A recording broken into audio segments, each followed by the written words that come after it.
সরকার পরিবর্তনের মাধ্যমে যে নতুন সরকার 2014 সালে ক্ষমতাসীন হয়েছে, তারা জনগণের কাছে কতগুলি প্রতিশ্রুতি রেখেছিল। যারা বলেছিলেন যে আছে দিন আয়েগা, আছে দিনের জন্য জনগণের কাছে তারা কতগুলি প্রতিশ্রুতি রেখেছিলেন।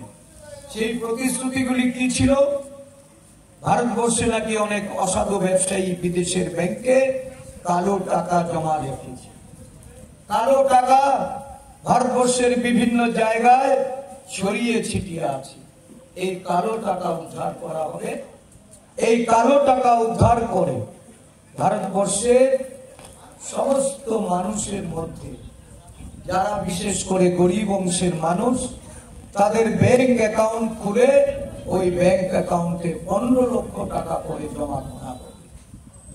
15 লক্ষ টাকা ভারতবর্ষের সমস্ত স্তরের মানুষের ব্যাংক অ্যাকাউন্টে চলে যাবে। আজকে 10 বছর এই সরকারটা ক্ষমতাসীন আছে। দিনে যারা প্রতিশ্রুতি সাধারণ মানুষের কাছে রেখেছিলেন, তাদের কাছে আজকে আমরা প্রশ্ন রাখছি।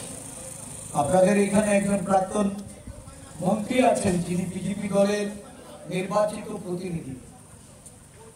আমি জানতে চাই, আপনারা জানতে চাইবেন এই প্রতিশ্রুতির কতটা বাস্তবায়ন হয়েছে, কার কার ব্যাংকে 15 লক্ষ টাকা জমা পড়েছে। এই দেশের মানুষের কালো টাকা উদ্ধারের বিনিময়ে যে অর্থ সাধারণ মানুষের ব্যাংক অ্যাকাউন্টে যাওয়ার, সেটা গেছে কিনা? কারণ আমরা দেখছি ইলেকট্রাল বন্ডের নামে ওই অসাধু ব্যবসায়ী, বিভিন্ন কর্পোরেটরা, বিভিন্ন কালোবাজারি মজুতদারীদের অর্থ বিজেপি দলের ফান্ডে জমা হয়েছে। আর ইলেকট্রাল ফান্ড নিয়ে সমস্ত ষড়যন্ত্রকে ভেস্তে দিয়ে সুপ্রিম কোর্ট যখন তালিকা প্রকাশে বাধ্য করেছে, ওই বিজেপি দলের ফান্ডে কারা টাকা দিয়েছে, কোন কালো টাকার ব্যাপারীরা কোন বিদেশের ব্যাংকে কাদের টাকা রেখে তারা এই দেশে বিজেপি দলের অর্থ ভান্ডারকে ফিসল করে চলেছে, এটার স্বরূপ মুখোশ খুলে পড়েছে। আজকে সাধারণ মানুষ 15 লক্ষ টাকা তাদের ব্যাংক অ্যাকাউন্টে গেছে কিনা সেটা তারা জানতে চায়।